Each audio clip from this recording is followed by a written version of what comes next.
Good morning, brothers and sisters. It is 7:48 a.m. Central Standard Time on March 31st, 2022. Hope our Creator is keeping you well and safe wherever you are in the world. Solar Wolf here saying good morning. How's the wolf pack doing? Well, right now we're looking at spaceweatherlive.com and we're looking at our current conditions, and everything seems to be relatively calm, and I say that compared to what it has been the last few days up here, popping off into X and M's. But remember, our baseline, we're still living in constant C flare. Okay, so we could pop off with another M class or an X class at any time. That's something to take note of. When you're living in a constant C flux, M's and X's are very possible. Now, let's go on over here and take a look at our auroral activity, because this will let us know about the power that we got come down on Earth, our hemispheric power. As you can see, we have a KP index of 4, high latitude, 80% chance of very severe, which isn't good. Ooh, probability forecast. That's a good word. People need to realize this. Instead of saying possibility, saying probability when it's appropriate. KP7 we're looking at for today. Right now we're in a 4, so they are expecting it to go up. Okay, here's our hemispheric power. This is like an aurora guide, if you will. So right here, as you can see, we're up into the 40s for gigawatts, which is really good. The higher the number gets, the better your auroras are going to be. And we'll check out spaceweather.com, and we'll check out some of the photos that people actually got and they submitted for us to be able to see. Beautiful colors. You got some greens and some reds. Fantastic stuff to look at. Over at SDO, we are taking a look at our sunspot groups. This is 2975, which has been responsible for all of our little messes going on here as far as solar weather blasting up at us. This is the guy responsible. This right here is 2976. We can see they're far enough apart, but very developed. Woo. Let's hope that they just continue to drift apart, because when they get close like this, yeah, we saw what happened to us. You guys remember this guy over here? 2978. Remember when it was over here and it was coming around the blend? See how this red one, the positive and negative, the red and blue are like really close together? Remember there was a big blue spot that was right here, right next to it, but when it was over here, coming around the corner, coming around the bend at us, and now they just the blue just kind of broke up and didn't really develop much, but the red sure did, didn't it? Woo, look at that ugly thing. Woo. But we'll have to keep our eyes on it, though. I mean, all it needs is a couple little blue friends, and yippee-ki-yay. Here we are. We're over at SDO, and we're taking a look at our difference model. Keep an eye on the upper right corner of the sun where we're going to see our X flare. There's 193 ink difference. Watch the explosion. You'll see quite a good wave of energy and plasma leave the sun's surface. Watch this. There's a lot of energy hitting. Boom. Do you see all that? Yeah. So that's kind of how we got to know that there was stuff coming off with it. Now, take a look at this. We got a lot of activity going on here. Now, this is where we got our X flare. This one's still popping around. There's still quite a bit of energy. But let's take a look at it in another angstrom. Now here we're SDO. We're looking at 193 angstroms again, but this isn't with the difference of it. This one here actually shows the actual cadence of it, so we can actually see the color that's being burned. So we can actually watch our flare pop off in the upper right corner, and then we can take a good look at the lower left corner and seeing what's coming around the corner at us. So we can see that this is still quite active. We've got, I mean, this is lit up real nice, and this is lit up real nice. So we do want to keep our eyes on this, and of course what's coming around the corner at us. Well, welcome back, European Space Agency. Where have you been? Have you guys been busy trying to cover up the fact that the Queen died of COVID, or whatever excuse you want to give, and you guys kind of forgot? Oh, don't worry, I'll keep your secret. Shh. Well, and the thing is they're back, and yet they're showing the arrival at 12:03 UTC time. It arrived at 2:30 UTC time. You guys are only, 10 hours off. Jeez Louise, about as useless as tits on a bull. Seriously. My gosh. However, I will say that they said that our plasma intake would be about, 35 to 37? Well, that's not what we saw over there at Space Weather Prediction. Let's go take a look at their other prediction model, shall we? So here we are, Space Weather Prediction Center. This right here being NOAA's, if I'm not, yeah, this is NOAA's, and this one down here being NASA's. So they're showing 50 centimeters cubed. Well, what gives, oh, excuse me, what gives Euphoria?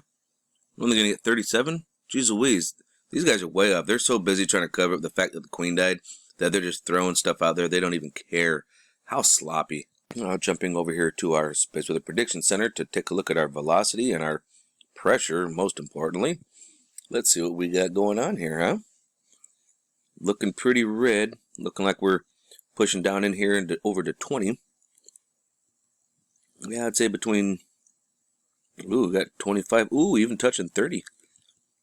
Yeah, between 20 and 30 actually. Getting these little waves coming in. But let's kind of see what happens as we progress into it. Oh, it's getting lighter. Back up here to 10. Look at this. It's actually starting to get a little bit lighter. I wonder if we're coming out of it already. We could actually be coming out of this already, folks. Getting ourselves a little break. That'll be nice, won't it? That's pretty cool. So last night I showed you guys right as it impacted. And now this morning, we're actually starting to see where it's starting to get lighter, where it's actually starting to dissipate. And we're actually just about punched through it. That's pretty cool. Alright, folks, we're going to end today on spaceweather.com. I recommend everybody come on over here and take a peek at what they got going on. These guys really do a good job. I actually came over. I'm actually a fan of Wages World. I follow him as well. He does a really good job. He's got a really good personality. I really like him. He's a good guy. I've texted back and forth with him on his chats, and we've had pleasant conversations. Really good guy, good heart, loves everybody. He's not into bashing anyone or anybody's channel or whatever. He's all about respect. And which is why I like him, because it's exactly the way I am. I'm not going to bash anyone or bash anyone's channel. That's not what I'm here for. Even though there are people that are negative, I try to avoid the negative. So, and he loves his channel. And when I first came here, I was kind of, it's okay. But then as I really started digging into it, it's like, I do kind of like it. They put things together well. For instance, like here, okay, this is today's date. This is most recent. The CME has arrived, as predicted. A Cannibal CME hit Earth's magnetic field on March 31st. Now they're showing it 2:10 UTC time. Okay, well, all right. If they want to consider it when it first hit the closest side to the sun, the magnetic field, that's okay. But I mean, we showed it at 2:30 when it actually was like engulfed half of the planet. So it is actually 20 minutes difference, but okay, I'm not going to complain on that. But see, they have all these little areas highlighted in blue for you. Okay, so like Cannibal CME, you can actually tap on it, and it'll redirect you to let you know exactly what that is. Do you see what I mean? And to the actual article and what they're talking about. So I mean, it's really good. They put it together very well. I do appreciate the site. And if you happen to be newer to space weather and stuff, you're not really sure, it's definitely a good place to go. So, last night we saw some amazing auroras in North Dakota, and I used to live there, folks. Can you imagine stepping outside and seeing this? I mean, this is at Lake Darling. I know exactly where this is at. Okay, I used to live in Minot, and I used to travel back and forth to Watford City and Newcastle. So, take a look at this. This is beautiful. When you see in greens and reds, that is some good stuff right there. I mean, let's zoom in on that. Look how beautiful that is. Can you imagine stepping out and seeing that? That is amazing. God. And it's kind of awe-inspiring. It's one of those things that when you see it in its raw beauty, or if you happen to be out where there's no lights in North Dakota or even in places in Wyoming, and you get out on a clear night and you look up and you see the stars, it really makes you go into a place of awe, because it really puts you into like, I am very, very small in this huge, wonderful, beautiful place, because the stars are magnificent. Anyways, this person took that picture with their Samsung Galaxy S22, which is pretty cool. Here's some more images that you can actually submit here. You can submit your photos here, and they'll actually post them. If they make it, they'll post them, and you get notoriety for it, which is pretty cool. I mean, most of the websites don't do that. S-Class Solar Flare Active Sunspot 2975 erupted again on the 30th, producing its strongest X-flare yet, of course, the X1.38, as we've seen. Now, radiation from the flare ionized from the top of Earth's atmosphere, causing a shortwave radio blackout over the Americas. Aviators, mariners, and ham radio operators may have noticed unusual propagation effects at frequencies below 30 megahertz. And then, of course, that's the corner graph for it.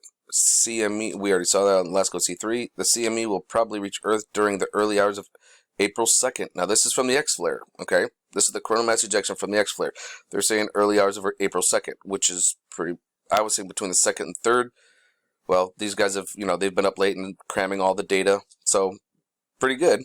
NOAA and NASA modeling are now underway. We'll soon refine the arrival time, which is good. That's what I rely on.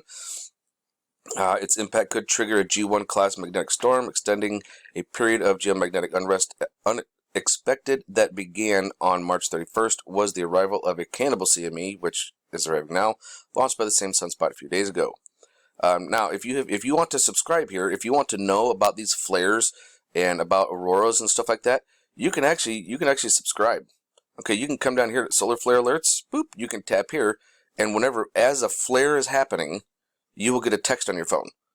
Like whether it be a C flare or an M flare or an X flare, you will get a text. Bloop, let you know that what flare just hit. Now, it won't let you know until it hits the peak. Usually it's not going to let you know as it's happening. It'll let you know as it peaked. And like, whoop, we're getting a flare. It's then they'll tell you what the reading is.